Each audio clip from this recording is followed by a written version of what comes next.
o hemos tratado de dar un equilibrio a las reflexiones, porque siempre hemos estado tensionados entre lo urgente y lo importante. Lo urgente hay que atenderlo como amerita la urgencia, pero no queremos dejar de lado lo importante. Y sí que hemos tenido muchas urgencias por la pandemia y por la situación social y política que está viviendo el país también.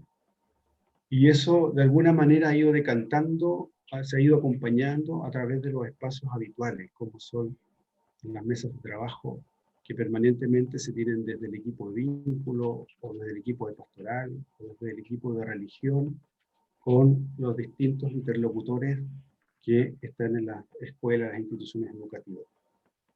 Y hemos privilegiado este espacio una vez al mes del Consejo Ampliado, con invitados, para hacer una reflexión respecto de lo importante, de aquello que nos une en el sentido de la educación católica.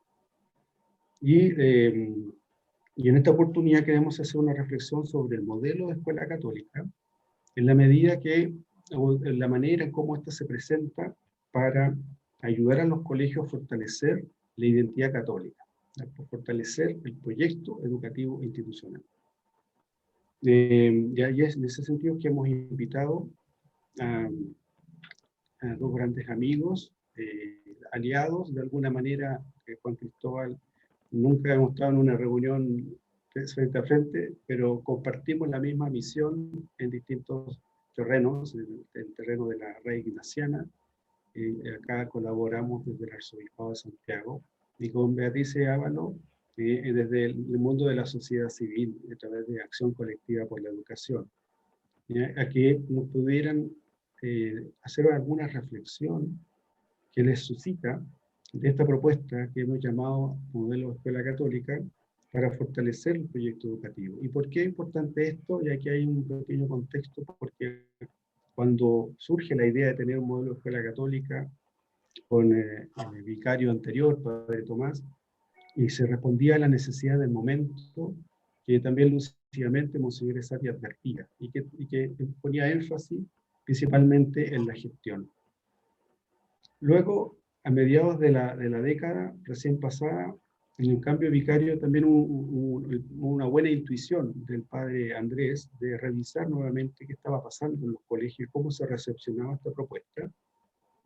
Y en una acción así maratónica que tuvimos con Carmelo Galioto, que está acá también visitando colegio, nos dimos cuenta que el énfasis o la necesidad estaba ahora en otra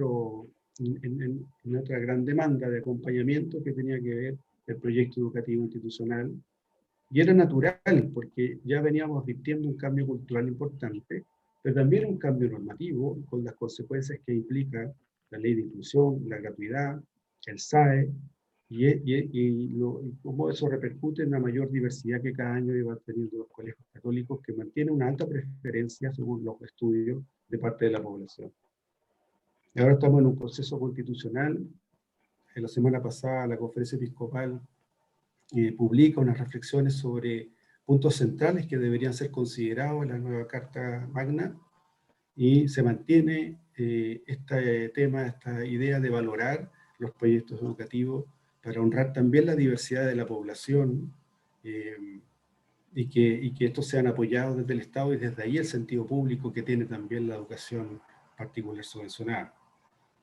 Y en medio de toda esta vorágine nos preguntamos qué pasa con la educación católica, en qué debe cambiar, qué debe mantener, cuál es su esencia, pero cómo debe ir adaptándose también a los cambios que vivimos hoy día y los que seguramente vamos a vivir más adelante.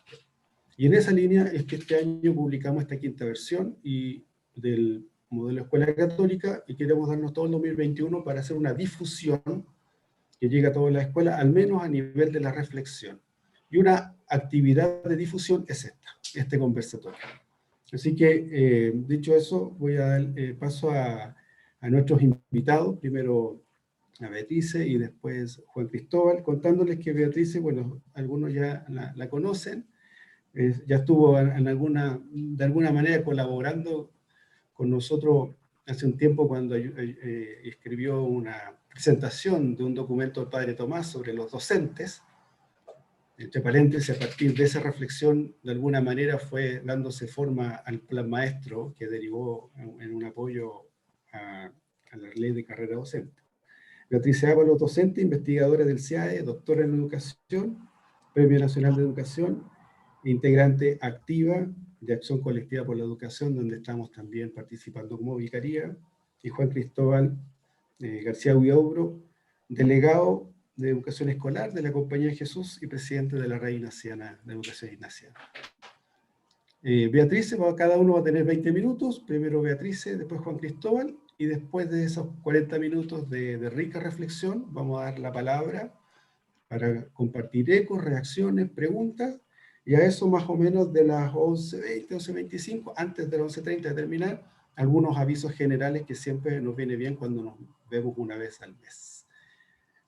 Beatriz, suya es la palabra.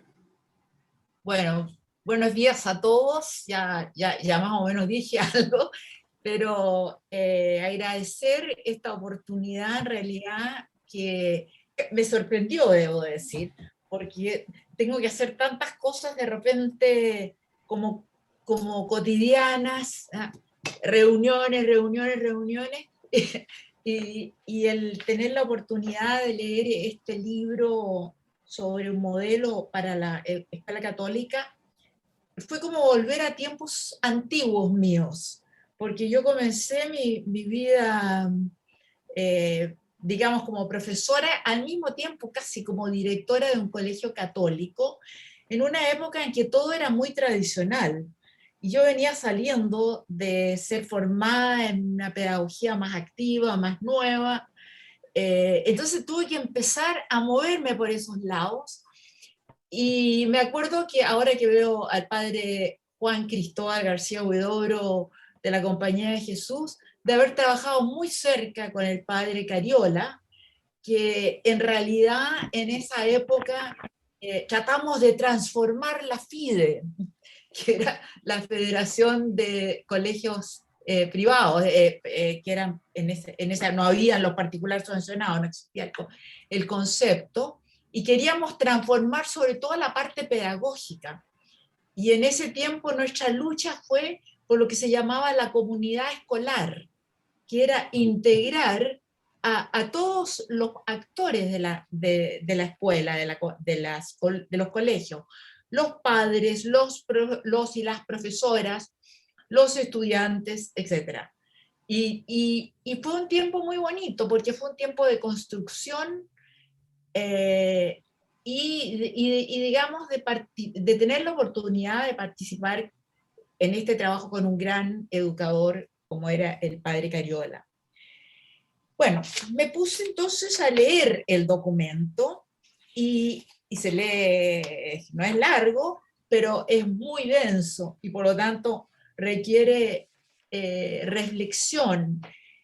Y creo que con lo que quería comenzar era como para decir que creo que hay un gran tema transversal en todo el documento y que es el tema de fe y mundo. Y ese tema es antiguo. Es tan antiguo como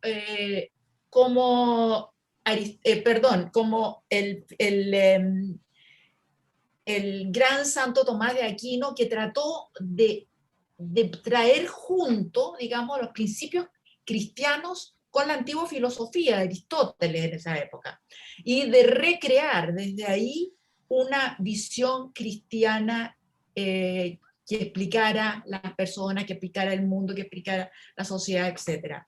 Y mucho más cerca, porque me tocó tener un profesor que me lo enseñó muy bien en la universidad en Estados Unidos, donde hice el doctorado, que fue Teilhard de Chardin, que fue también un jesuita, creo, si mal no, que trató de unir lo que en ese tiempo era una revolución, la teoría de la evolución de Darwin, con la fe cristiana.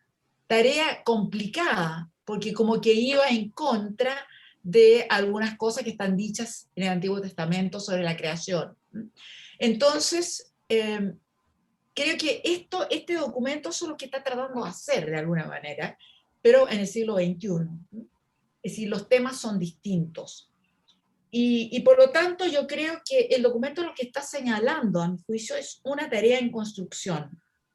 Me parece que el libro delinea los principios para una escuela católica que va a tratar de unir el mundo, digamos, los principios de la fe cristiana con las demandas nuevas y también antiguas, porque hay demandas permanentes de la sociedad y de la educación de los niños y de los jóvenes. El libro propone como 4 principios centrales, orientadores, grandes, que es la identidad evangelizadora, pero por lo menos como yo lo entiendo, no proselitista, no una identidad que trata de gritar a viva voz los principios centrales de la Iglesia Católica como quizás se hacía en otros tiempos. Una identidad evangelizadora, pero no proselitista. Pero también al mismo tiempo, en este esfuerzo de unir estos 2 polos, quizás, para decir mundo e iglesia, una excelencia educativa. Es decir, cada colegio, cada escuela, tratando de dar o de ofrecer la mejor educación posible. Y para eso hacerlo en colaboración, en corresponsabilidad. Y es interesante verlos a todos ustedes aquí, que entiendo son parte de todos estos colegios, pero también parte de grupos que están discutiendo cómo hacerlo. Que ese trabajo es un trabajo constante, es un trabajo de colaboración en el que la visión de uno se complementa con la otra, o la visión de uno despierta la reacción de otro, porque la colaboración no es decir sí a todo lo que todos dicen, sino que a poder expresar una opinión, a poder oír al otro y a poder encontrar los caminos de avance. Entonces, identidad evangelizadora, excelencia educativa, y me gustó mucho la palabra profesionalismo, vocación, como que unen las 2 cosas. Porque en realidad todos nosotros que somos profesores, si hemos sido profesores toda esta vida, yo por lo menos, y sigo de alguna manera haciéndolo desde la Universidad de Chile, somos profesores porque queremos ese trabajo. ¿Ah? Porque a lo mejor no lo teníamos totalmente claro cuando empezamos a estudiar. Yo por lo menos no, nunca uno ve todo el futuro, porque lo va construyendo por el camino. Y esa profesión, ese trabajo es una profesión. Es decir, requiere seriedad, requiere estudio, requiere apertura, requiere convicción y requiere cariño al trabajo en el que uno está involucrado. Entonces, estos son los principios que están como detrás de todo el libro, de la tarea educativa de los colegios católicos. Ahora, un tema central, obviamente, de los colegios católicos es la formación en la fe cristiana, en la fe católica, pero al mismo tiempo con respeto a la diversidad de creencias y también a las no creencias.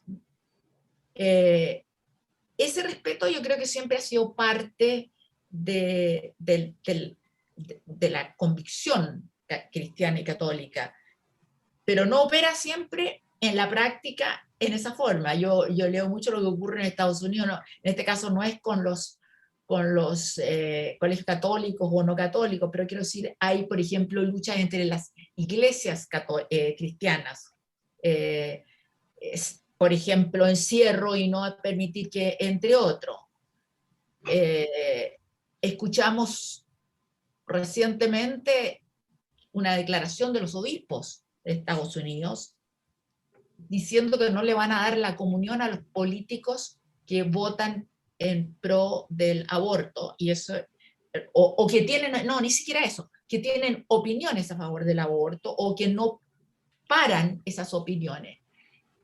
Ese ejemplo muestra la complejidad de entender cómo se vive la vida cristiana y los principios católicos en un mundo que no es católico necesariamente, que que tiene otras razones para tomar posturas que los católicos con sus razones tomarían en forma distinta.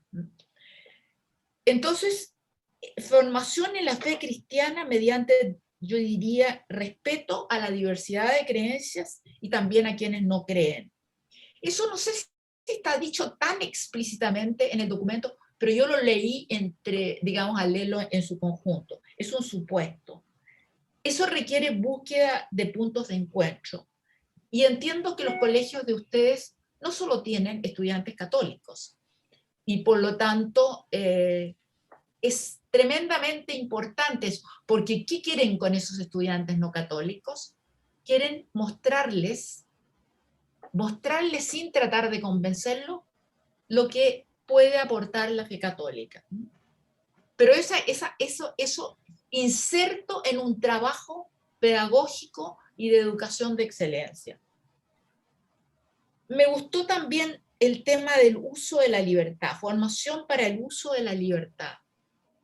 Eso es tremendamente importante, porque no es decirle tienes que hacer esto, sí, hay tiempos que hay que decir tienes que hacer esto, pero mostrarle los elementos de juicio a lo largo de una formación que puede comprender 12 años, mostrarle los elementos de juicio para tomar las decisiones. Y por lo tanto,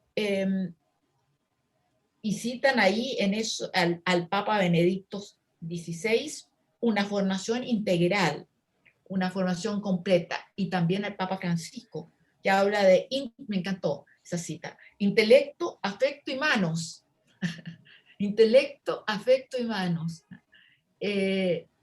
Unir todo eso es complejo, es difícil. Sobre todo cuando uno está haciendo clase, está tratando de entregar algo, de hacer comprender algo, y a lo mejor no hay reacción. Y hay que buscar otros estímulos, a veces afectivos, a veces activos, para producir ese interés. La escuela católica como una entidad educadora y al mismo tiempo evangelizadora. Pero en un mundo, y eso es lo que estaba diciendo antes, en un mundo como el de hoy, que es distante del lenguaje religioso. No es algo que se conversa todos los días. De repente puede conversarse por una crítica por algo, o por una cuestión muy coyuntural. Pero requiere enseñar a comprender y manejar respetuosamente los distintos lenguajes del mundo por parte de la comunidad escolar. Y entre esos lenguajes del mundo, una de las cosas que yo creo que a mí me llama bastante la atención es cuántos jóvenes hay hoy haciendo obras, trabajos, actividades de tipo social, en que se dan cuenta, y hablando de pandemia, estaban hablando de la pandemia antes, la pandemia nos ha mostrado el nivel de la pobreza, por ejemplo, en Chile. La forma como vive mucha gente. El ministro de Salud anterior dijo que no se había dado cuenta de eso. Y es verdad,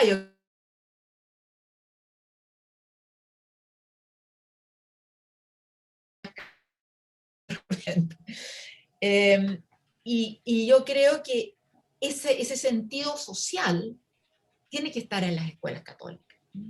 Es como parte central. Y ese sentido católico social se refleja en acciones de diverso tipo, que son sin duda las que tienen en muchos de los colegios. Y por lo tanto, una escuela católica que es educadora, que es evangelizadora, pero en un mundo complejo que requiere enseñar a comprender y manejar los distintos lenguajes, lo confesional y lo pedagógico, y también lo social. una escuela inserta en los problemas del tiempo. Ahí hay una cita de Aparecida, la reunión de los obispos, ¿no? De Aparecida. Encuentro vital, vivo y vital con el patrimonio cultural. Y eso es lo que decía antes, este Chile post-pandemia. Pero también tenemos que educar a guardar ese mundo natural que Dios dio, que nos entregó. Y que todo lo que uno está oyendo es que lo estamos mal usando, va a poner la palabra. Las tremendas olas de calor, por ejemplo, en este momento en Canadá, a mí me llega muy cerca porque mi hermana vive en Vancouver. Entonces, el darse cuenta de que lo que hacemos aquí puede tener un impacto tan lejos si no nos preocupamos y si no educamos a nuestros jóvenes a guardar ese mundo natural que nos fue entregado. Escuela católica que es sensible y comprometida con la sociedad, con sus necesidades. Eso también implica información, análisis de lo que pasa, crítica. No sé por qué se me desaparece y se me pone otras cosas. Quería contarles que uno de mis contactos con una de las escuelas de ustedes, con el Liceo Alberto Hurtado, fue una investigación que hicimos, no hace mucho tiempo, una investigación sobre una cosa muy particular. Lo hicimos con Finlandia, o sea, trajimos el mundo de Finlandia y con Chile hicimos una investigación de cómo enseñar unos temas de física en forma más activa y usando un método que significaba que los estudiantes podían registrar sus opiniones sobre lo que estaba ocurriendo en la sala de clase inmediatamente con un teléfono celular. Bueno, eso es otro cuento, no es lo más importante, pero lo que me importó mucho fue ver una relación entre el profesor del curso de física, en este caso, y los estudiantes. Y eso se notó porque nosotros después hicimos un cuestionario, participaron otros colegios, y en ese muy particularmente la relación entre ese profesor de física y sus estudiantes era muy grande. Y ellos valoraban el trabajo de su profesor, y eso les había abierto a un interés en la ciencia, en este caso. Pero entonces lo que estoy diciendo es que la calidad del trabajo también produce, en la medida que hay un profesor comprometido, profesora comprometido con sus estudiantes, va a producir el interés por aquello que le está enseñando o aquello en lo que le está educando.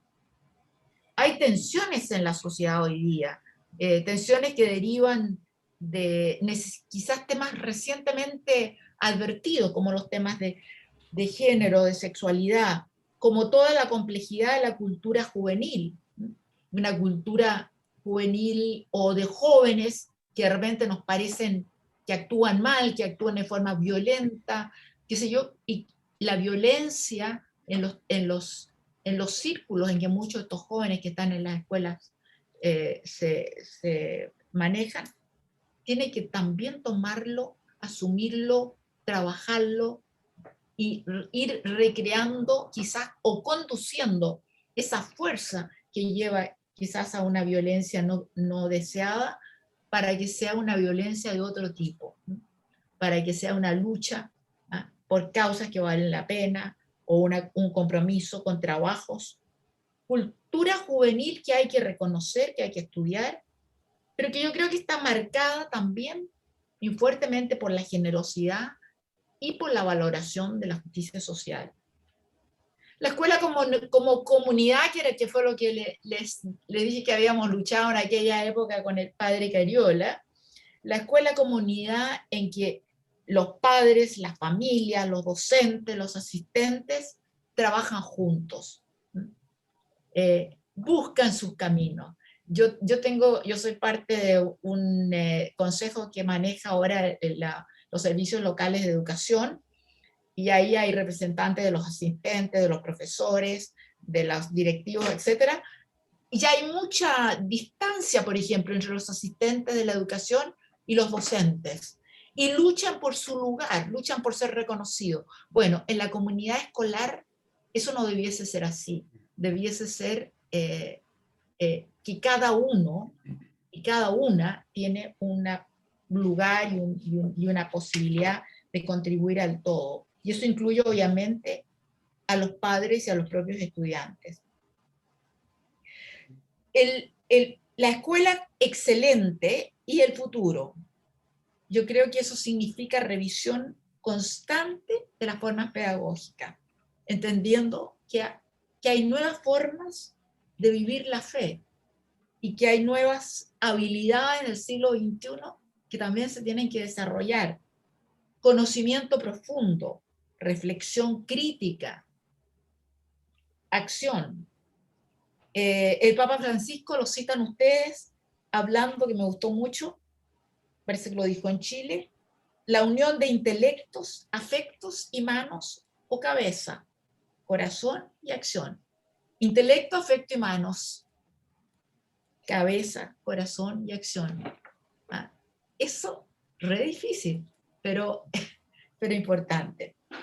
Entonces yo creo que terminaría por decir que el libro no es un manual, no lo entiendo, yo no lo entendería como un manual si estuviera en el lugar de todos ustedes, ni tomarlo como tal, sino que un conjunto de miradas.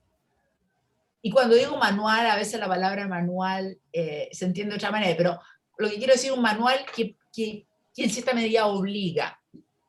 No es eso, es un conjunto de miradas respecto a cómo se expresa la fe católica en la educación, que se ancla en el Evangelio, en lo que dicen, lo que han dicho los obispos, lo que dicen nuestros papas más recientes, como Benedicto o Francisco, pero también miradas a lo pedagógico y todo lo que puede estar en la investigación pedagógica, en las nuevas miradas que traen, que tienen los estudios pedagógicos,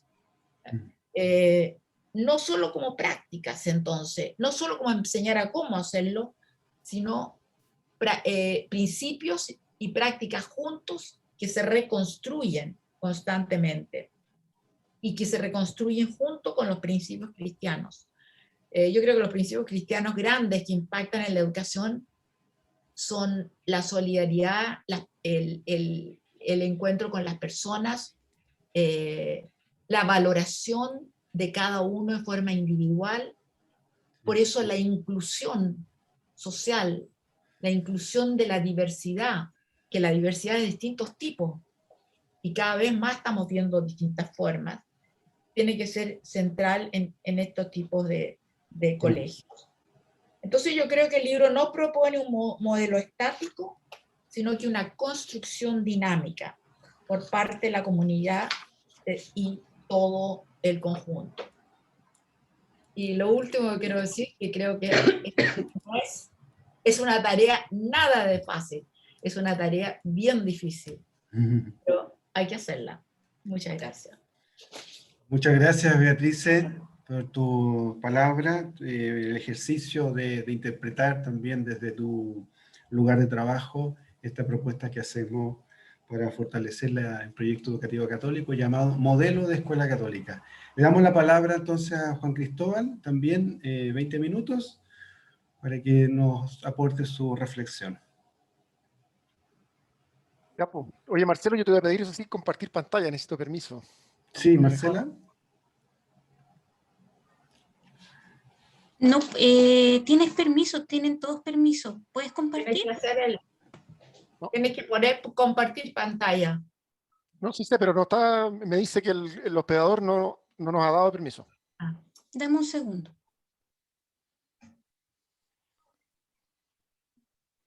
Tienes que cambiar el botón y poner que múltiples participantes puedan compartir pantalla.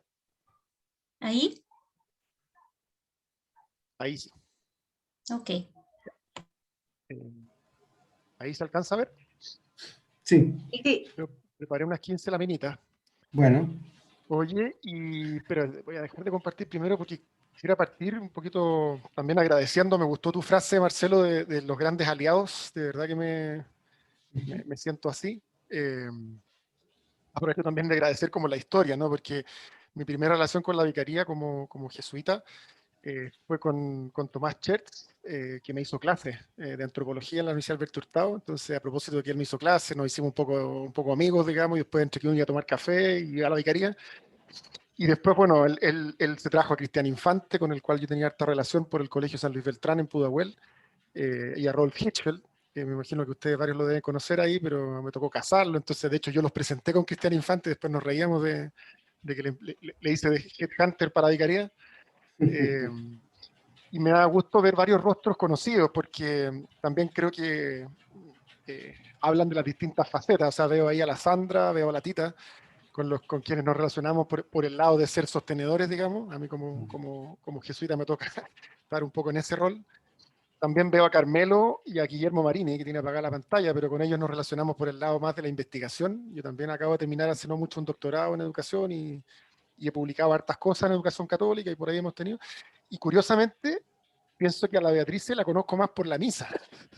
Porque, Sí. porque hemos compartido varias veces la celebración de la Eucaristía ahí en la comunidad del San Ignacio del Bosque, ahí en Providencia. Entonces es bonito ver que aquí hay distintos mundos, digamos, nos relacionamos por distintos roles y como lugares que uno ocupa. Y desde ahí nada, pues vuelvo a agradecer la invitación y sintonizo mucho con tu introducción, Marcelo, de ser aliados, ¿no? Ya, me cuelgo de algo de lo que decía la Beatriz. Yo quisiera presentarles 5 grandes cositas, digamos, ¿no? Y yo voy a hacer un esfuerzo por, al menos yo cuando leí la invitación de Marcelo, yo entendí que Marcelo nos invitaba a pararnos sobre el modelo de escuela católica y desde ahí como ofrecer reflexiones que quizás como que también fueran hacia otros lugares, ¿no? Entonces, voy a partir sintetizando 3 o 4 puntos que me parecen clave del documento, o con los que yo resueno más fuerte, digamos, si quizás cabe decirlo de otra manera. Y después voy a planear 4 reflexiones, ¿no? Una es que sabemos sobre proyectos educativos en Chile, porque en ese sentido también entendí la invitación de Marcelo como una invitación a hablar del documento en el marco de entender el documento como una base para desarrollar proyectos educativos. Lo segundo es que creo que el gran desafío nuestro identitario es primeramente curricular, y ahí quisiera hacer una reflexión más larga, tiene que ver con cosas que he escrito y que me ha tocado ir pensando y aprendiendo, gracias a Dios. Cuarto, quisiera explicar que el desafío ese desafío curricular, al final del día es un desafío que técnicamente se llama de integración curricular, y después una palabrita final sobre lo que yo veo que es como lo más difícil y lo más urgente, y es que yo creo que requerimos profundidad. Espero que con mis palabras se va a entender mejor a qué me refiero con eso, que puede ser todo y nada. Entonces parto con puntos centrales. A pesar de que yo le había advertido a Marcelo que quizás no tenía tiempo para leerlo todo, la verdad es que me interesó mucho y lo leí completito. Lo leí, lo subrayé, lo trabajé harto.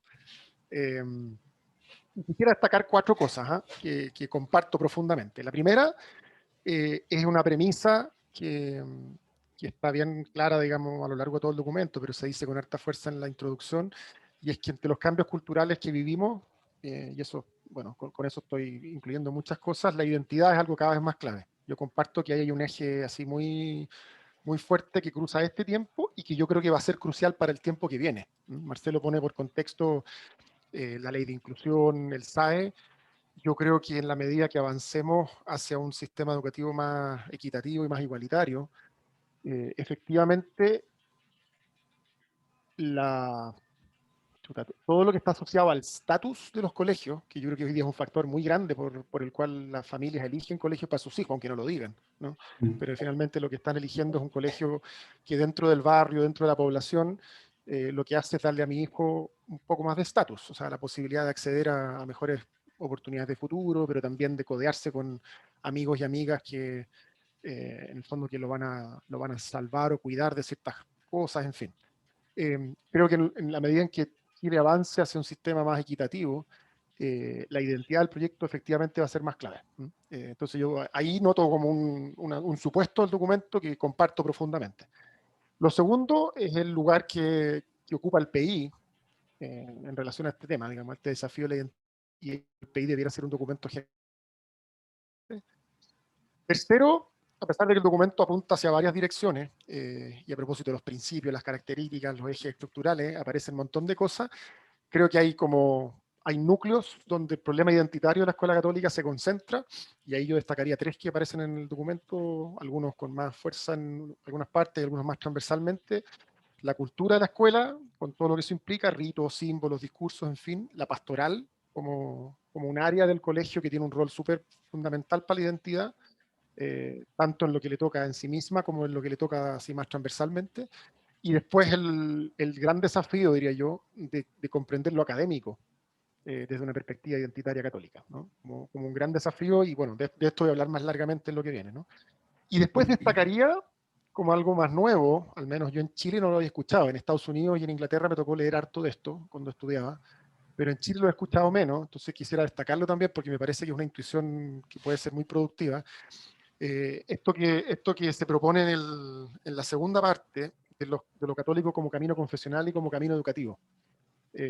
Yo creo que algo de esto, voy a profundizarlo un poquito más adelante, hacia el final, pero yo creo que algo de esto es algo de lo que deberíamos empezar a hablar más, y que yo creo que nos cuesta, creo que está muy bien dicho en el documento, pero yo creo que en la práctica cotidiana, si uno va a los colegios, yo creo que la diferenciación de estos dos temas, primero nos cuesta entenderla, pero, pero yo no sé si estamos tan de acuerdo. Entonces encuentro que es un gran aporte el documento ponerlo en la mesa, para conversarlo y todo, porque yo creo que aquí hay algo que puede hacer de mucho fruto, y tiene que ver con lo que decía Beatrice a propósito de la inclusión.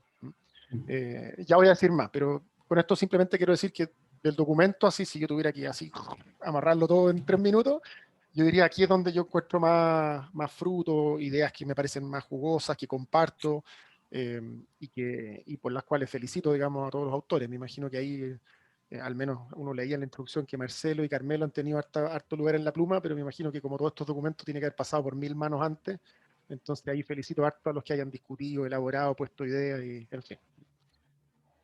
Dicho eso, como les decía, 4 cositas que ofrecer para la reflexión, ¿no?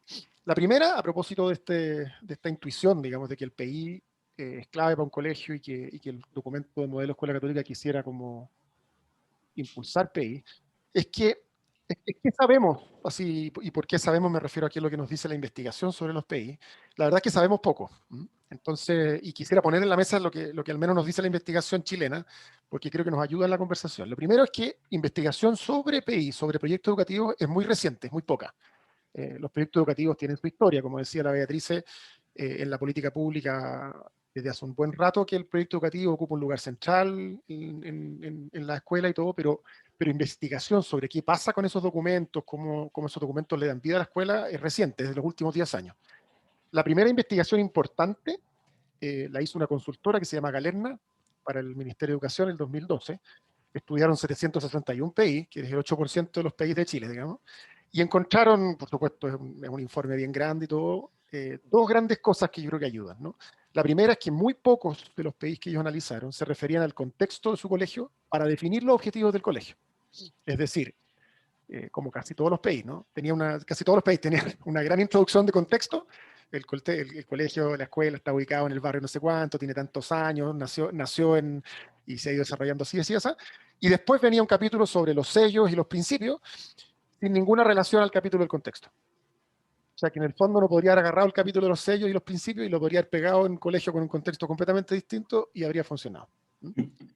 Y lo segundo es que había muy poca especificidad sobre las bases teóricas de lo que se declaraba. ¿Qué quiere decir con esto? Que muchos declaraban, no sé,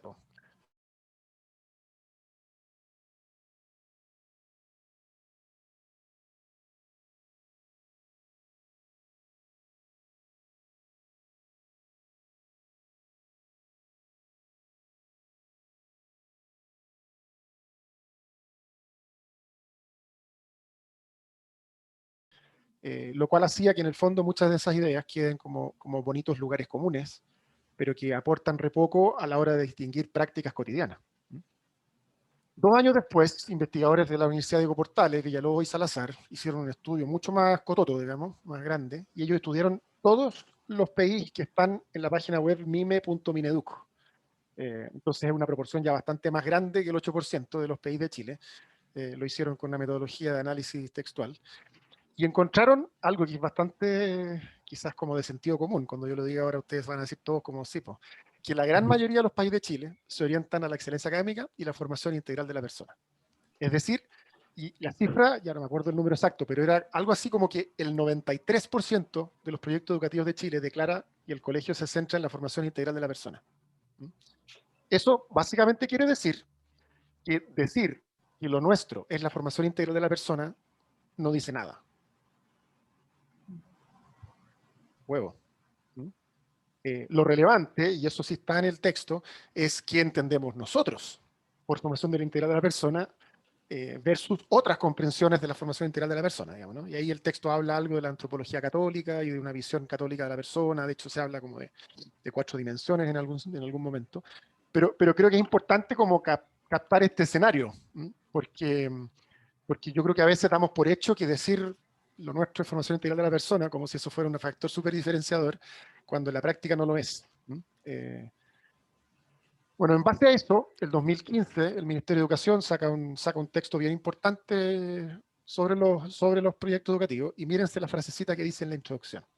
Las últimas pruebas que tenemos, las últimas investigaciones, digamos, muestran que los PIs tienden a ser homogéneos en su contenido, se actualizan con poca frecuencia y los padres y apoderados saben poco de ellos. O sea que, a propósito de las investigaciones previas, básicamente lo que tenemos bien claro es que, contra la intuición de Marcelo, digamos, y que yo comparto, la verdad es que los PIs no son tan diferenciadores, las familias los leen re poco, y uno podría añadir que incluso los educadores los leen re poco, y se actualizan poco y se actualizan como con mucha pobreza.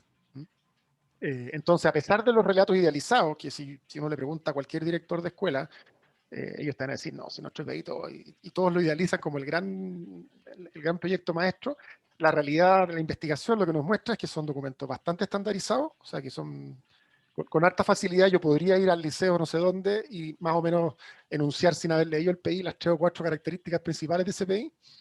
Están poco relacionados con el contexto de cada escuela y ofrecen poca orientación concreta para el trabajo cotidiano. O sea, para un profesor o para un equipo directivo que tiene que resolver conflictos cotidianos, donde en el fondo se juegan los principios de la escuela, la verdad es que los PIs que tenemos y como los conocemos ofrecen poco criterio, como para decir, ¿sabéis que la decisión debería ser esta? Porque esto es lo que cuida la identidad de este colegio, esta es la misión y visión del colegio, por decirlo. Y cierro este primer acápite entonces diciendo que, a pesar de que comparto así como la relevancia de los PIs para nuestro colegio, creo que tenemos que tener mucho ojo con las expectativas que ponemos en el desarrollo del documento, y también ojo en hacerlo muy bien, porque el papel lo aguanta todo, y los PI y lo que sabemos de los PI es muy evidente en eso. Entonces, comparto el desafío, pero creo que quizás el desafío más grande es decir, bueno, ya, pues, ¿cómo hacemos PI significativos? Y ahí creo que, bueno, creo que el modelo ayuda en varios ámbitos, y yo animaría mucho a que hubieran modos bien concretos de acompañar o de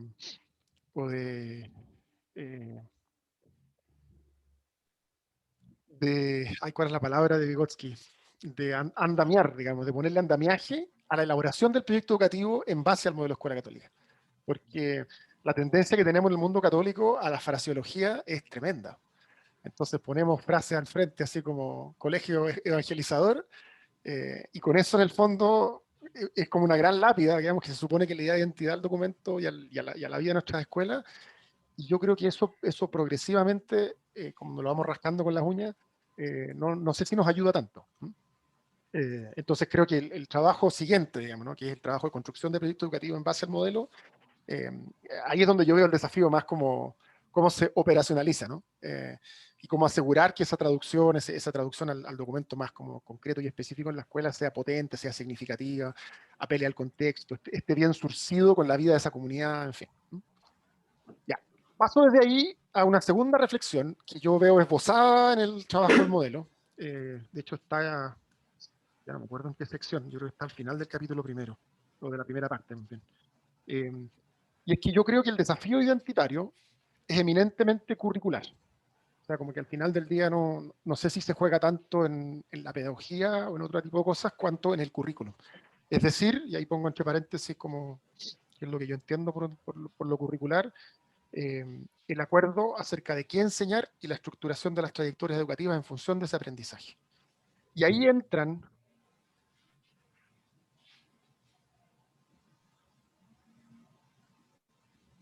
Me está oyendo. Juan Cristóbal, te quedaste sin audio.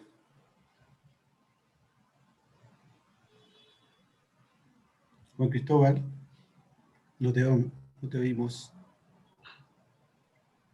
Tal vez se le desconectó el audífono. El audífono con el micrófono. Juan Cristóbal, No, que no escucha. No, parece que no escuchan. Ahí Hay sí, que mandarle un ahí chat. sí, se perdió el audio. Oye, ¿dónde quedé? sí. Estabas empezando esto. Como 5 ¿Qué minutos fue lo atrás, último ¿no? que me escucharon? No, 20 segundos nada más de silencio. Ahora yo no los escucho a ustedes. ¿Ahí sí? ¿Nos escuchas? Juan Cristóbal. Ahí sí. No estoy escuchando nada. Ah, fue el audio. Ahí sí. Ya. Ya. ¿Ahí sí? Ahora sí. ¿Dónde Ya. había quedado? En la identidad curricular. Ya. Ah, entonces no fue tanto. Sí, Oye, no, pero no. lo que les decía era que en el fondo yo veo que el documento nos ayuda a pensar esto, que yo creo que es el desafío más como duro en términos de la identidad, que es, es la bajada al currículum. Y que yo entendería como la bajada al acuerdo sobre qué enseñar y cómo estructuramos las trayectorias educativas en función de ese aprendizaje, ¿no? Ahí hay tres elementos que yo puse en las viñetas: la cultura, la pastoral y lo académico, que son tres elementos que yo entendería como centrales del currículum entendido ampliamente, ¿no? Entendido no solo como los objetivos de aprendizaje o los planes y programas de estudio.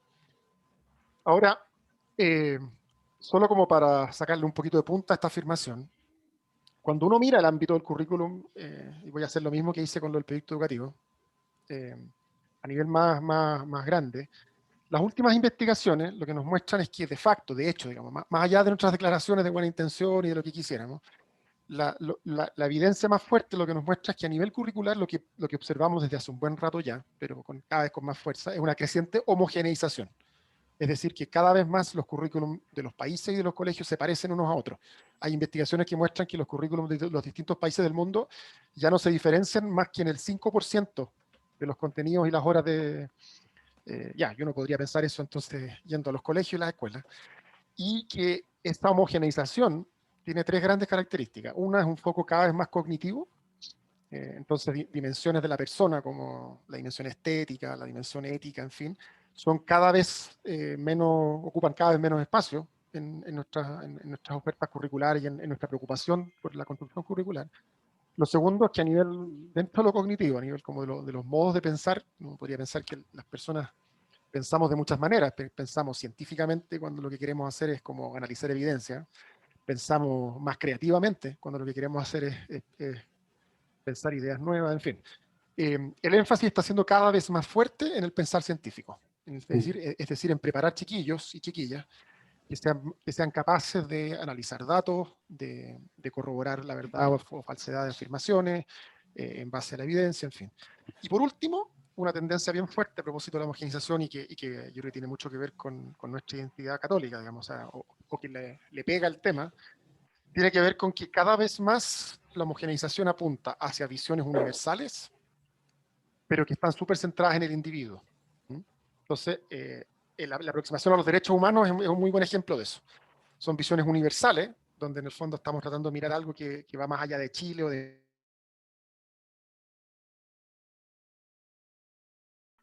La manera de universalizar la conversación es hablar de la persona, ¿sí? Versus lo local, de hablar de cosas más específicas de mi barrio, digamos, en Santiago Centro, en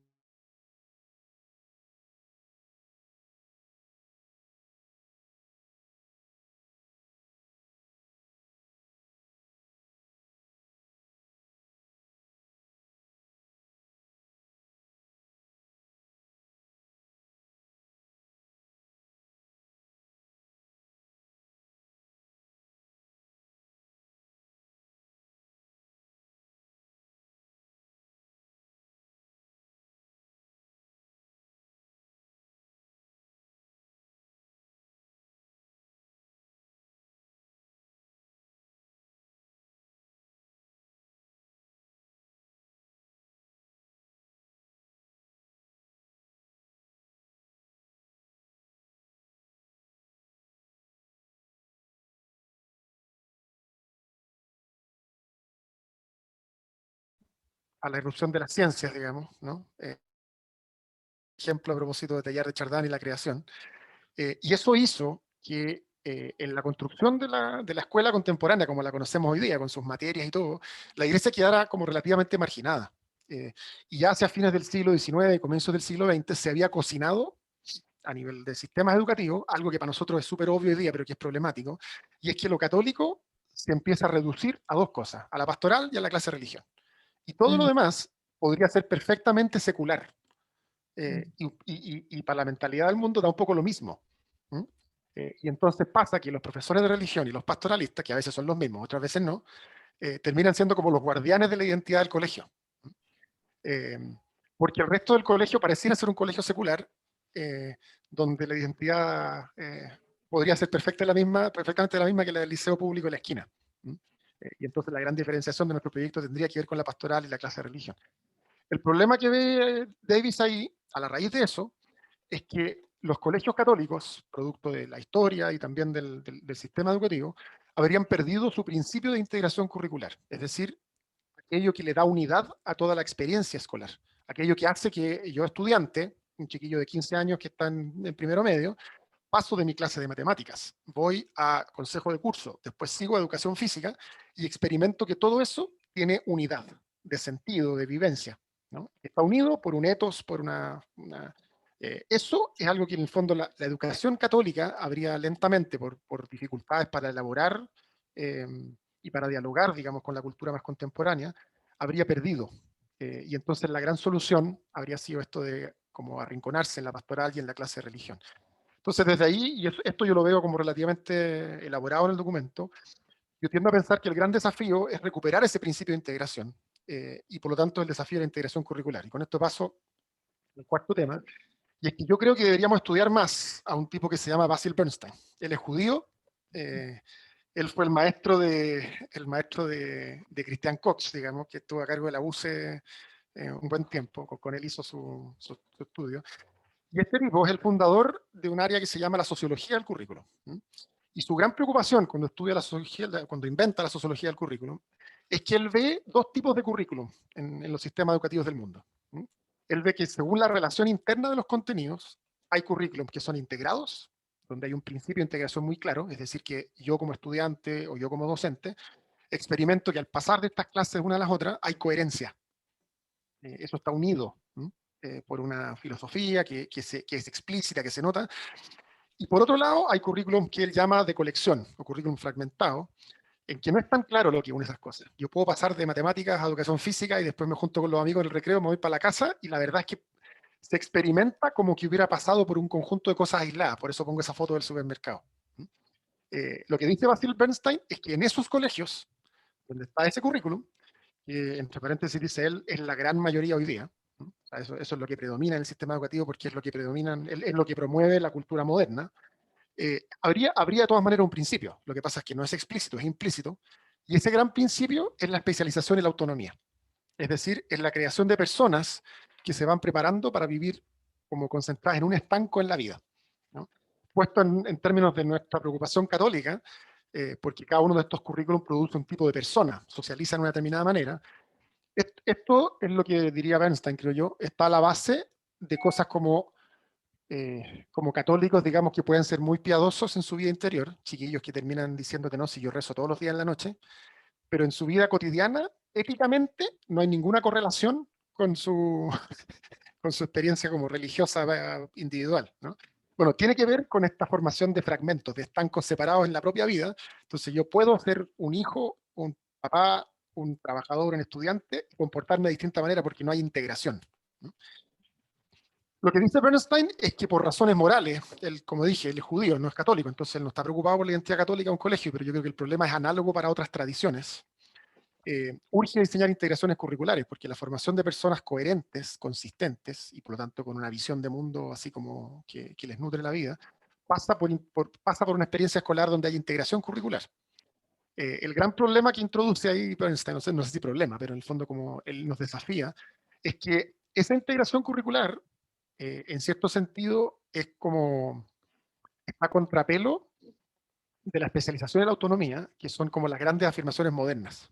Entonces, si uno lo piensa al tiro, Por ejemplo, la última reforma curricular de las bases de tercero y cuarto medio, lo que fortalece es la electividad, porque lo que queremos fortalecer es el principio del chiquillo que busca su espacio. Ya, eso es todo muy bueno, digamos, eso es son los valores, creo yo, más potentes del mundo moderno. Pero al mismo tiempo, yo creo que no sé si somos conscientes de cómo eso fortalece la dificultad que tenemos para la integración curricular, porque fortalece el hecho de que cada chiquillo vaya haciendo su propia trayectoria y de que juntar esas trayectorias para crear una comunidad donde haya un ethos compartido se hace cada vez más difícil, ¿no? Dice además Bernstein que, que para los niños con menor capital cultural, la integración curricular es muy compleja porque la especialización es la que permite a las personas como hacer aprendizajes profundos. Entonces, por ejemplo, metodologías como el aprendizaje basado en proyectos que tienden a facilitar integración curricular pueden ser muy complejas para niños con bajo capital cultural, porque nunca aprenden ciertas diferenciaciones de áreas, de lenguaje y todo, que son clave para poder después hacer la integración curricular con provecho. Más bien se enredan y se pierden. Entonces, bueno, todo esto para decir que la integración es un desafío y es un desafío muy complejo. Yo tiendo a creer en un camino intermedio, es decir, en una integración curricular con especialización que, eh, que promueve el trabajo en una identidad más transversal y más compartida y al mismo tiempo deja espacio para los caminos más personalizados y la especialización. Ahora, dice Bernstein, por eso digo que creo que deberíamos estudiarlo más para estos trabajos en el mundo católico, que hay dos tipos de integración. Hay una integración que se basa en la persona y que ocurre primeramente en la enseñanza básica. Eso tiene que ver con que en la enseñanza básica, especialmente, bueno, cada vez menos, pero en los cursos más chiquititos, hay una profesora o un profesor todo el día con los niños. Entonces, es el profesor o la profesora el que da esa unidad al chiquillo, el que hace que ese paso de matemáticas a orientación, a educación física, tenga coherencia. Es la tía Patti, ¿no? La que me ayudó a que todo eso tuviera coherencia y consistencia de visión, de valores, de discurso. En la enseñanza media, donde en el fondo ya nos enfrentamos a la fragmentación más dura, y bueno, hoy día uno podría decir casi que desde segundo, tercero, cuarto básico para arriba, eh, la integración ya no se puede dar por una persona, porque efectivamente la experiencia escolar supone múltiples personas interactuando, tiene que darse por un proyecto compartido. Y esa integración, por supuesto, es mucho más difícil, ¿no? Por eso también el proyecto católico, tiendo a pensar yo, es mucho más fácil en la enseñanza, en los primeros años de la enseñanza básica, en unas escuelas católicas, en las cuales no solo porque el tamaño es más chico, uno trabaja con un grupo de profesores que pueden, o sea, con los cuales uno trabaja la adherencia a la identidad católica y que después es mucho más fácil transmitirlo, que en la enseñanza media, ¿no? Donde en el fondo el gran desafío es este proyecto compartido que supone personas que están como alineadas, ¿no? Y entonces dice Bernstein, y con esto ya voy a ir cerrando, que los requisitos para esta integración en un proyecto común, es decir, en la enseñanza media y cada vez más, diría yo, en la mayoría de los niveles de los colegios, suponen un consenso explícito sobre el principio de integración curricular. Yo creo que el modelo de escuela católica, el documento, nos da los elementos para eso.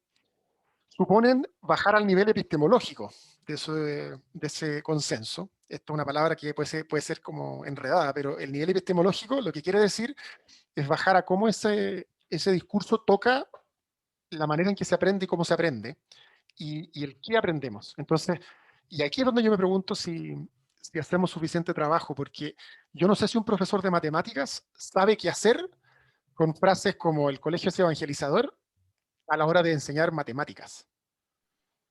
Eso es bajar al nivel epistemológico del consenso, ¿no? Es decir, es bajar al nivel de cómo yo entiendo, o sea, cómo tengo o cómo tenemos una visión católica que se aproxima a la construcción del conocimiento en mi área.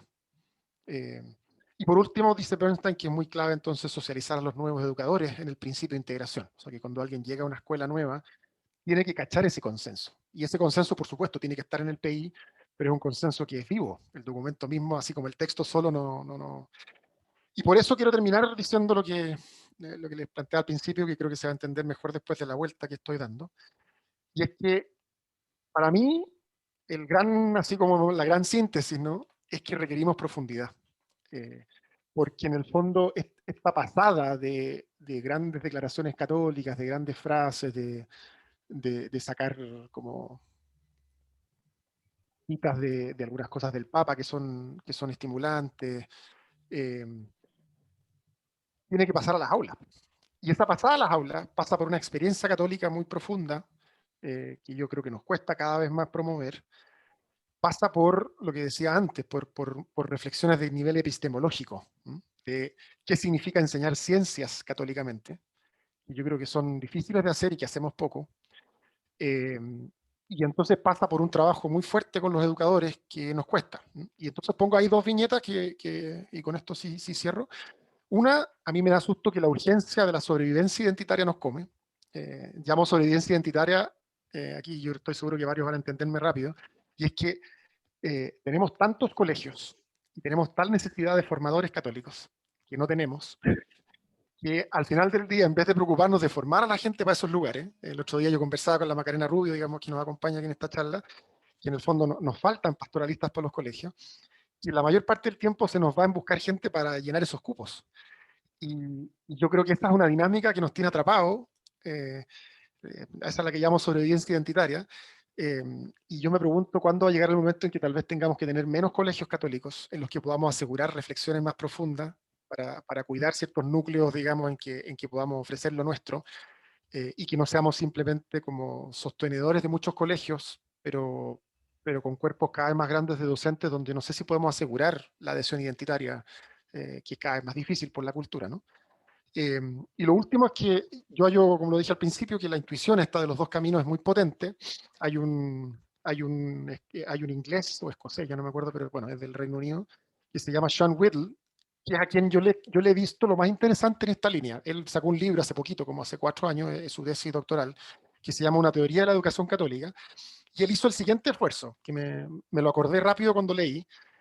Él hizo el esfuerzo de decir, ¿qué pasaría si yo soy un educador secular? O sea, yo no soy creyente.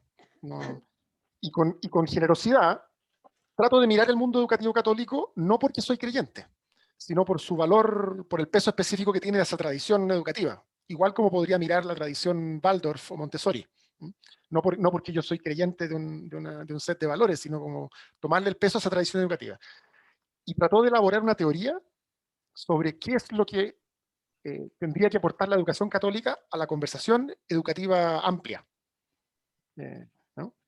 Eso es lo que yo entiendo que ustedes refieren por el camino educativo, y es muy interesante lo que puso en la mesa Sean Whittle, en el sentido de que elaboró una teoría de qué es lo que debería ofrecer un proyecto educativo católico a un no creyente por un no creyente. O sea, que como les digo, si yo fuera a lo mismo, un gallo en un país donde no existen los católicos, ¿no? Está prohibido el catolicismo, pero estudiamos educación y estudiamos 10 aproximaciones filosóficas a la educación, y tuviera que estudiar educación católica. Y no estudiarla en el sentido de simplemente como pensar en un colegio confesional, sino estudiar como la práctica católica que le enseñaría o cómo enriquecería mi práctica católica atea, o sea, mi práctica educativa atea. Y aparecen cosas muy interesantes a propósito de una educación que tiene como un horizonte existencial, que ayuda a las personas a aproximarse a la trascendencia. Y él lo tiene súper elaborado a propósito de Karl Rahner y otro tipo de teólogos más contemporáneos que ayudan en esa mirada. A mí me parece muy interesante eso como aproximación, porque yo creo que no lo hemos tenido. Creo que ha primado entre nosotros el camino confesional por todos lados. Y eso ha empobrecido nuestra conversación educativa. Muy bien. Muchas gracias, Juan Cristóbal. Muy interesante y da para profundizar todavía más. Mire, nos pasamos un poquito en el tiempo, pero estaba muy interesante, no te quise cortar, entonces vamos a tener menos oportunidad para hacer preguntas, para reaccionar y cumplir con el horario, porque todos estamos también muy ocupados, sobre todo los días jueves, así que voy a dar un pequeño espacio para preguntas, para comentarios, más o menos unos 7 minutos para avisos finales, y señalar nada más que hay algunas resonancias que vienen de las dos ponencias, que esto no queda acá, hemos comprendido que el proyecto educativo es algo dinámico, no es algo que debe quedar ahí como el diario oficial, ¿no? Por el hecho de estar escrito, toda la comunidad sabe que debería asumirse, sino que trabajarlo más, ¿ya? La idea es que progresivamente con el SAE las familias conozcan cada vez más los proyectos educativos y por eso los elijan y no por estos imaginarios que vienen de la cultura. Por eso queremos avanzar en un proceso de actualización participativa con la ayuda de CEPEC, CERCOP, invitando a los colegios a volver a mirar el proyecto educativo católico y que con la comunidad se pueda ir renovando. Y el andamiaje que planteaba Juan Cristóbal, queremos ofrecerlo más adelante, les vamos a ir contando de un proceso que hemos llamado reflexión, diagnóstico y validación del proyecto educativo a partir del modelo de escuela católica. Y lo último, queremos avanzar tanto en un documento como en un curso. ¿Qué significa ser educador en la escuela católica? Decía Juan Cristóbal respecto a los formadores católicos, pero no, o sea, ¿qué significa ser educador en la escuela católica? Porque no solamente familia y estudiantes no profesan el credo y lo acogemos con mucho cariño, sino que también hay profesores que no tienen la misma tradición educativa y en la escuela católica les tiene que dar sentido también desde lo vocacional. Así que por ahí vamos avanzando. Magdalena y Sandra. Hola a todos, gracias. La verdad es que encontrarse con la Beatriz y sus reflexiones y lo mismo con Juan Cristóbal es una tremenda oportunidad, así que muchas gracias a los dos por eso, por sacarnos un poco de la cotidianidad que significa estar tan inmerso en la administración y permitirnos como reflexionar y llegar como a otro nivel, así que eso, muchas gracias. Y en la medida que te iba oyendo, Juan Cristóbal, la verdad es que me sentí identificada todo el rato. Efectivamente pasa, y aquí voy a ser como bien honesta, que probablemente los PI son como vamos tomando algunos que están hechos y los vamos como arreglando, y la verdad es que hoy día el ministerio establece todo un proceso para construir el PI, pero efectivamente se juntan las comunidades una vez y después el PI queda hecho. Y ahí probablemente nadie más lo mira por mucho tiempo. ¿Ya? Entonces es un documento más estático que el documento que debiera ser de verdad. Y también cuando te oía todo lo del tema del currículum, me hizo mucho sentido esto cuando tú dices que el desafío identitario es el currículum. Porque efectivamente se da este mundo de que lo religioso o lo católico está más presente en lo pastoral y en la clase de religión y en la forma. O sea, nosotros nos dicen que nos escogen porque somos colegios católicos, y cuando uno llega, ¿y qué significa para usted que sea un colegio católico? Te dicen porque hay menos bullying, porque hay un poquito más de control, porque los niños se portan un poco mejor, pero cosas como bastante generales antes de llegar como a la cosa como más evangélica propiamente tal. Entonces cuando te oigo esto del currículum, que el identitario está en los currículum, yo digo, estos son tareas grandes, ¿ya? Yo no sé si ustedes han estado un poco como mirando todo lo que está pasando en el colegio St. George hoy día. Yo sí, porque mis hijos estudiaron ahí, y bueno, ahí hay una tremenda conversación muy compleja, pero a mí me llegó la guía de matemáticas, donde, no sé si alguno de ustedes la habrá recibido, me llegó la guía de matemáticas donde el nuevo rector está hablando de un currículum evangelizador. Entonces me llega como botón de muestra, y me hacía mucho sentido lo que decía Juan Cristóbal, porque me lo recordó, que la guía de matemática, no recuerdo bien para qué curso es, pero habla de los números infinitos. ¿Qué significa el número infinito? Y hay toda una reflexión de qué es el número infinito en términos matemáticos. Y la última reflexión, que yo creo que, claro, está orientada a este currículum evangelizador, dice que Dios es infinito. Y la verdad es que yo lo leía como adulto y yo decía, ¿apito de qué? O sea, siendo súper honesta, era un salto, como yo dije, ¿y esto de qué se trata? Entonces después era, reflexiona y comenta. Finito, y Dios es infinito.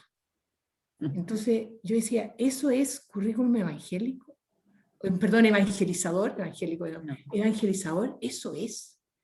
Entonces, yo sé que estamos hablando de alguien que no está, probablemente hay toda una lógica detrás, pero probablemente con esas cosas nos cruzamos cuando hablamos de currículum evangelizador, de algo como dijo bien dijo Juan Cristóbal, poco integrado, poco armado, y con esta reflexión que de verdad era apito de nada.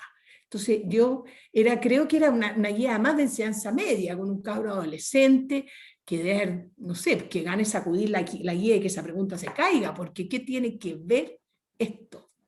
Entonces me hace mucho sentido y me quedo con eso que tú dices, Juan Cristóbal, de nos falta profundidad. Yo creo que eso falta mucho, meterse dentro, qué significa y qué significa de verdad este currículum evangelizador. Así que muchas gracias a los dos, la verdad es que lo disfruté muchísimo. Gracias, Magdalena. ¿Sandra? Sí, gracias. Bueno, primero quiero dar las gracias a Beatriz y a Juan Cristóbal.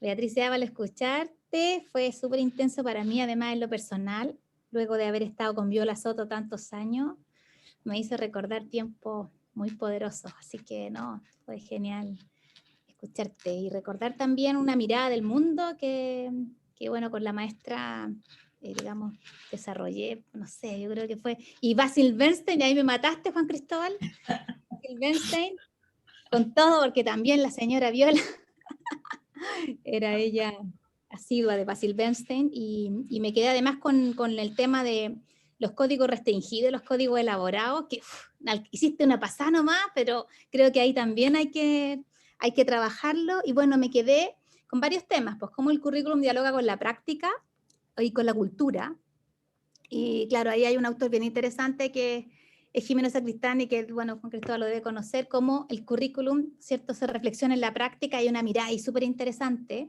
porque están los diferentes niveles, yo creo que ahí es donde está la confusión, porque de repente se lleva a algo práctico sin haber hecho la reflexión del sentido de la naturaleza del currículum. Y claro, como se lleva a la práctica, y pasa el ejemplo que dio la Magda, la gente cree que hacer integración curricular es poner una guía, una frase que sea de otra cosa. Y esto es reducirlo demasiado. Reducir el currículum solo a la práctica específica, y bueno, y al plano didáctico también. O sea, es que hago ABP, entonces eso es hacer integración curricular. Me recuerdo de la experiencia del Manuel de Sala, que ahí también había una bonita iniciativa, y me quedo también como con mucho aprendizaje, desafiada absolutamente, o sea, creo que hay mucho que construir, y me quedo también no solo con el currículum de la escuela católica, sino que la pedagogía en la escuela católica, y haciendo un guiño a qué pasa con la formación inicial, si acaso podría las universidades también formar a tipos de personas que estén vinculadas con nuestros tipos de colegio, o al revés, vamos a ser solo nosotros los que vamos a tener que dialogar y formar, y ahí está bueno lo que hablaba Marcelo del desafío que nosotros estamos diseñando el curso al educador para la escuela católica, o sea, hasta cuánto no podemos hacer cargo nosotros como formación, o en la práctica es nuestra obligación, porque los profesores son los que hacen vivo este proyecto educativo a través del trabajo que nosotros podemos coordinar, y hacemos viva la experiencia de Jesús como centro. Entonces, ¿cuáles son todas las dimensiones que vamos a incorporar? El rol de la formación inicial docente, el rol de nosotros como escuelas de formación también, a lo mejor en la práctica, y el diálogo del currículum desde el punto de vista de la naturaleza y sus funciones. Entonces, no, súper convocada y desafiada. Así que solo gracias en los planos emocionales, desde mi maestra Viola Soto hasta los planos intelectuales. Así que solo agradecida. Bien, gracias, Sandra. Carolina. Hola, muchas gracias a los dos, y partir el día escuchando, recordando al querido Pato Cariola es realmente emocionante, así como la Sandra se emocionó con Viola, yo con el Pato Cariola, así que muchas gracias. Yo quería aprovechar de que están ustedes y hacer una pregunta como bien concreta y bien nosotros en la vicaría en algún momento ya lo hizo, ¿no? Salió a mirar el mundo y trajo el aprendizaje colaborativo que hemos estado trabajando en varios colegios, y viendo cuándo son las prácticas. A mí me toca desde CEPEC y CERCOP hacer como la práctica, la entrega a los colegios de cómo se hacen estas cosas. Entonces, ¿de dónde podemos buscar experiencia exitosa en esa integración para aprender, buscar pistas de esa integración curricular? ¿De dónde tenemos que mirar? ¿Qué tenemos que buscar? Porque para buscar metodologías de poder entregar y compartir con otros colegios, esa pregunta es para los dos. ¿De dónde podemos basarnos? Súper práctico. Gracias. Guarden la pregunta ahí, no la olviden. Vamos a dejar la palabra a Jimena y responden Juan Cristóbal y Beatriz para cerrar en la mañana. Jimena. Muy breve también agradecer estas dos exposiciones que son siempre provocadoras, ¿no? Yo solo decir algo que tal vez no tenga mucho que ver con el contenido, pero sí con la historia, porque tal vez yo tengo un referente en la historia por años, pero por la edad, quiero decir más bien. A ver, ¿qué me encantó de lo que escuché? De que hay un esfuerzo en el tiempo de la escuela católica muy largo en cómo conciliar, cómo hacer, hoy día se le llama integración curricular, pero en otro momento le llamamos integralidad por mucho tiempo, y la gran búsqueda de muchos cerebros y de muchas mentalidades era esto, llegar a esto. Pero yo siento que necesitamos algo previo nosotros, los que hoy día estamos escuchando aquí, y cuando se habla de este tema, ¿con qué mentalidad acogemos y nos acercamos a esta nueva escuela católica o a esta integración curricular, que para mí es uno de los grandes desafíos, creo que es el desafío? ¿Con qué mentalidad? Porque yo he estado en muchos encuentros que se habla de esto y todos dicen, sí, mira, por ahí va, pero tal vez lo que nos falta es una conversión particular para escuchar esto y para decir cómo es posible esto en las escuelas que animamos. Tengo la impresión de que nosotros estamos, partiendo por mí, como atrincherados entre este es lo que yo entiendo por, y yo voy a defender lo que yo hago en mi escuela o en donde estoy trabajando, pero creo que esto requiere, y por eso me encantó la expresión, requerimos profundidad. La profundidad supone que uno esté frente a lo que escucha o a lo nuevo con apertura, para decir, yo hasta ahora lo he hecho así, he estudiado tanto, y por eso estoy convencida de esto, pero ahora tengo que abrirme a qué es realmente esto que se me está pidiendo, porque la Escuela Católica no es primera vez, este documento es el último, pero de una serie, y de muchos esfuerzos anteriores por lo mismo. Entonces, no sé si entiende mucho lo que estoy diciendo, pero creo que lo primero es la actitud personal de cada uno de nosotros para de verdad dar el gran paso, porque hay escuelas, muchas escuelas que esto lo hacen y lo hacen bien, y que elaboran sus proyectos educativos no sentados en una tarde, sino que son procesos en que han involucrado mucha gente. Pero ¿cómo nos abrimos nosotros a poder actuar esta gran novedad? Y por eso creo que la profundización es lo que vale. Muy bien. Para cerrar esta reflexión, le vamos a pedir a Juan Cristóbal que retome un poco las impresiones de la gente, respondiendo brevemente a la pregunta de Carolina, la inquietud de Jimena, primero Juan Cristóbal, y terminamos con la reflexión de Beatriz. A ver si en un minuto se puede resolver. Oye, ya, cortito. Primero, a lo que dijo recién Jimena de la mentalidad, no puedo estar más de acuerdo, ¿eh? Yo creo que, y no solo mentalidad, así como en términos de estar abierto a los demás, yo creo que supone una experiencia de fe que le cree al Espíritu Santo vivo y actuando. Es decir, que cree así en el fondo del corazón que los cambios que vivimos también son parte del proyecto de Dios que se va desplegando. Entonces, que avanzar a un mundo secular, plural y todo, tiene para nosotros una buena noticia adelante que tenemos que salir a buscar y vivir. Y que entonces este diálogo no es solo como un arrinconamiento de lo católico en las escuelas, sino que es una invitación de Dios a movernos a algo distinto. Y creerle al Espíritu Santo que nos tiene que seguir llevando, nomás, como lo ha hecho siempre. Si ya llevamos 2000 y tantos años, ¿por qué va a dejar de hacerlo ahora? Entonces yo también creo que hay una experiencia ahí que es profunda, y por eso creo que esta conversación sobre el camino pedagógico, que en el fondo es como pensar lo valioso, creo que tiene, porque me imagino que a varios les escandalizaría. Es como dejar de pensar la escuela católica para los católicos. Y es como, oye, no. Pero yo creo que hay algo hay algo de Dios que nos está llamando a salir de nuestros cánones, como la Maca que está ahí sentada mirando, con la cual trabajamos juntos, hemos hablado de qué significa pensar una educación católica sin cristiandad. Porque estamos acostumbrados a pensarla como cristiandad. O sea, es la escuela dentro de un mundo cristiano, pero la escuela en un mundo que ya no es cristiano es otra cosa. Y creo que hay que salir de ese marco, y eso supone fe. No es simplemente un marco mental, supone creer que Dios está con nosotros, caminando al ladito en las transiciones culturales y paradigmáticas que vivimos. Ya, y después a la pregunta bien concreta, que ya no me acuerdo quién la hizo, de como dónde ir a Carolina. buscar, Carolina. A ver, yo diría 3 cositas muy cortas. Una, yo creo que supone, Carolina, hacer nosotros mismos una distinción que hacemos poco, especialmente en el mundo chileno, digamos, que se ha formado al alero de la última teoría pedagógica gringa, los últimos 30 años, hacer con más fuerza la distinción entre el currículum y la pedagogía, porque la hacemos poco. Y yo diría que eso tiene un montón de consecuencias. Por ejemplo, cuando tú dijiste salimos a mirar, yo lo que diría así rápido, desde esa distinción, salimos en general, no solo ustedes, sino el mundo chileno, porque el mundo jesuita hizo lo mismo, en fin, salimos a mirar pura innovación pedagógica, pero no vimos nada en innovación curricular, o muy poco.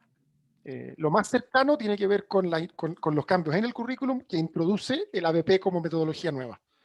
Pero yo creo que si uno hace esa distinción y uno capta que en el fondo uno ha tenido mucha exploración, mucha formación, uno ha tenido mucha literatura en el ámbito pedagógico, pero muy poca en el ámbito curricular, yo creo que uno se hace consciente primero de que hay como una mitad del cerebro, la otra mitad que la tenemos que desarrollar más.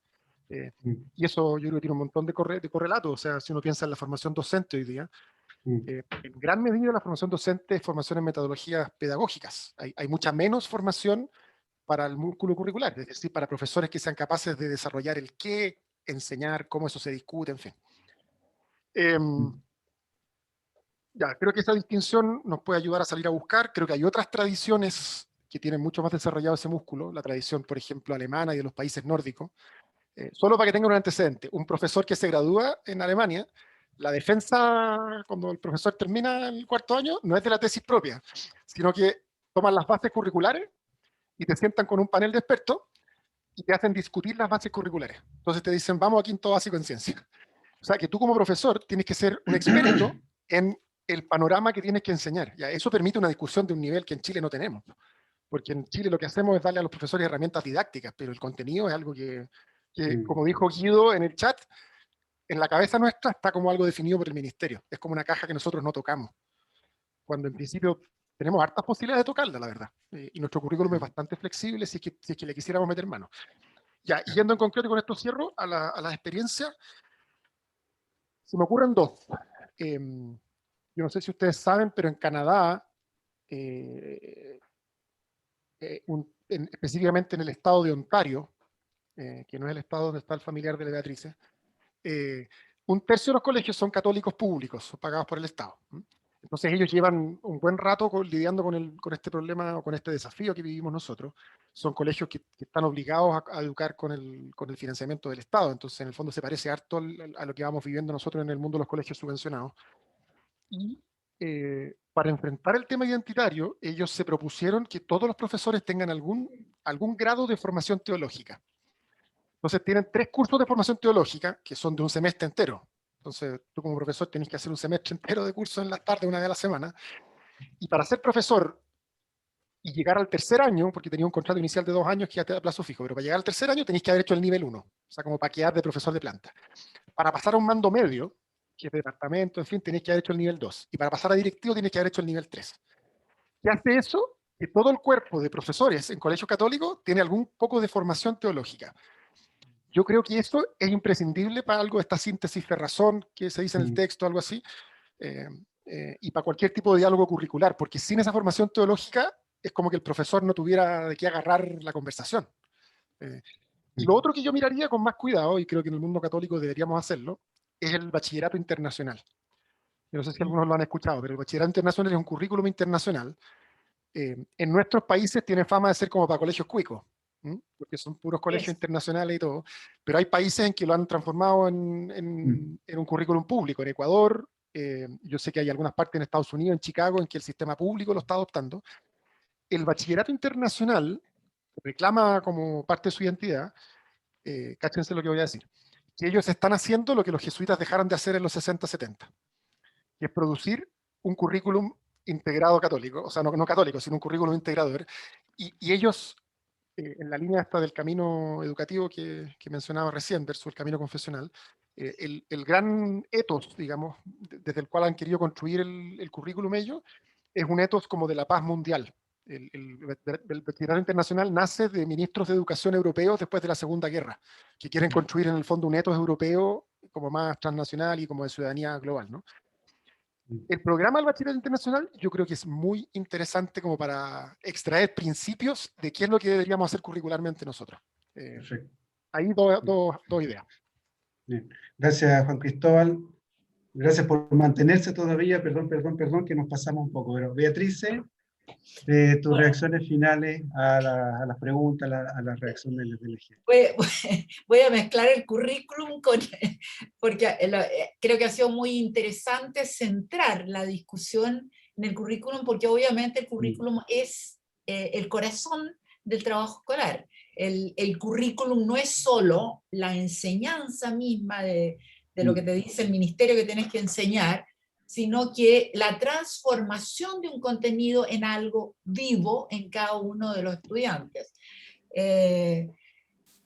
Yo creo que eso es quizás el mensaje más importante del documento de la Escuela Católica, es cómo se transforma esos principios, grandes principios que animan una escuela católica, en principios educadores y en el aprendizaje de aquello que es central, porque el currículum es entregado por los ministerios de educación y cambia esto.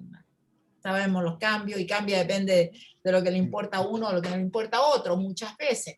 Pero en la medida que hay una discusión y hay un acuerdo, ese currículum en lo que es importante, si cada profesora ha sido bien formado, y estamos diciendo que quizás la formación no es buena, pero a través de la práctica esa formación se reformula.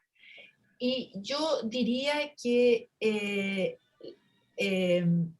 sí, puede ser un currículum del bachillerato internacional, puede ser otro, pero lo central es cómo cada uno de nosotros como profesores, como profesoras, transformamos esto y lo trabajamos con los estudiantes de modo que se hagan como parte viva, aunque sean de algunas cosas. Y una sola cosa que quiero decir al final, porque la pandemia va a transformar la enseñanza, o ya la transformó.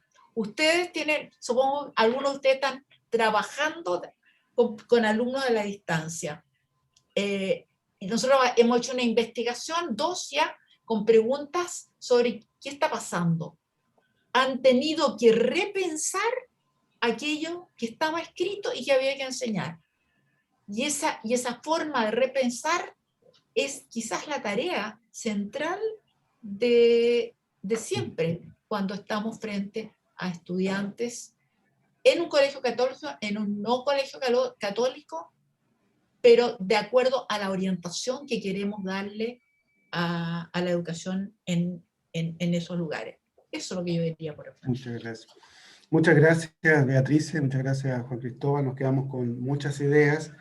Que nos pasamos del tiempo, no va a haber aviso, les vamos a mandar por correo, por el boletín los avisos. Solamente 2 cosas, quedarnos con esta idea de que si el modelo escuela católica favorece avanzar en esta profundidad y avanzar en este consenso, creo que vamos por un buen camino, y por eso es importante que este año nos podamos leer, podamos seguir reflexionando, porque de alguna manera va a ir marcando cuál es la identidad, cuál es el kit de la educación católica y de qué manera la educación católica puede hacer un aporte sustantivo a toda la educación. Y lo segundo que quería decirles es que nuestro secretario de acta, Carmelo, nos abandona. ¿Ya? Este es su último consejo ampliado, lo vamos a seguir invitando, sí, porque ya va a dejar de trabajar en la vicaría, ganó un proyecto, está siendo reclutado por una buena universidad. Así que vamos a dejar, como fue nuestro secretario de acta desde el primer consejo ampliado, que despida esta sesión. Mira, ahí te ponen caritas. No, gracias Marcelo. Solo decir que ha sido un gusto trabajar con todos ustedes y sobre todo, bueno, haber colaborado al documento que hoy día hemos conversado. Y rica coincidencia que, digamos, mi última presencia acá con la vicaría coincida con esto, Porque además cuando uno escribe, cuando escribimos, siempre es bueno que uno sepa que tener lectores y que empiece a generar conversación, así que esto creo que lo más importante que sigamos en este camino de profundizar de qué se trata, tratar de hacer escuela católica hoy en día en Chile. Así que mandarle un gran abrazo, un buen camino y seguramente estaremos seguir, digamos, cruzando los recorridos. Muchas gracias, Carmelo. Que vaya bien, Carmelo. Éxito, Aparte- Carmelo. Pero no, Sí. recuerda que tú tienes que volver a tu génesis que... Sí. ¿Viste? Y no, siempre la llevo en el corazón. Gran parte de la reflexión del Consejo Ampliado y de las actas de Carmelo, en realidad no somos nosotros los responsables, como dijo Juan Cristóbal, sino más bien somos sistematizadores de lo que ha ido surgiendo en la acta, en las visitas a los colegios, y también encontramos la maravilla de que esto clamor que se da en el terreno educativo es recogido por categoría del magisterio educacional de la Iglesia, a partir del cual podemos mirar la realidad y renombrarla. Y por de ahí surge el camino confesional y el camino educativo, como la gran novedad tal vez que quiere abrir, que quiere dar a conocer la Iglesia para acompañar la educación católica en este tiempo tan distinto y tan revuelto. Bueno, muchas gracias por la participación. Quedamos siempre, vamos a mandar el acta y la próxima convocatoria. Vamos a retomar los consejos ampliados los últimos jueves del mes. Esta vez fue así porque posiblemente el 24 iba a ser feriado, no estaba claro eso y por eso podía generar confusión. Así que le vamos a mandar la convocatoria para fines de julio con el tema a reflexionar en ese momento. Disculpen que no hayamos pasado, pero esto estuvo muy interesante. Beatrice, muchas gracias de nuevamente. Juan Cristóbal, esta es su casa. Y a todos también quienes nos acompañaron, que no son del Consejo Ampliado, pero gustosos, Macarena, Daisy, ¿quién más estaba ahí? Bueno, la gente del equipo de la Vicaría, de Brazos Abiertos, del CEAS, el equipo de la Red Santo Tomás. Y Eliana también, un gusto de verla nuevamente. Bueno, muchas gracias. Y lo del consejo habitual nos quedamos conectados. Así que liberamos a los demás. Chao, Gracias. chao. Chao. Chao. Gracias, abrazo, María Inés, igual. Chao a todos, muchas Vale, gracias. Gracias por la invitación. Saludos. Gracias, Juan Chao, Cristóbal. Juan Cristóbal, Beatriz, gracias y un abrazo. Éxito, Carmelo, en tu nueva etapa. Juan Carmelo, Cristóbal, sigamos. Un abrazo. Carmelo, vas a ser campeón de Europa. Gracias. Calma. Italia va a ser campeona de Europa. Y Calma, Chile le va a calma. ganar a Brasil. Y, oye, quiero felicitarlo y agradecerle, me encantó la reunión. Gracias a todos los que hicieron posible este momento. Chao. Gracias. Bueno, Sara. resuelto mucho por todos ustedes también. Sí. Gracias, Curita. Chao. Buen camino. Chao. También Hasta la en próxima. Gracias. Estén bien. Chao, Que estén bien. gracias. Carmelo.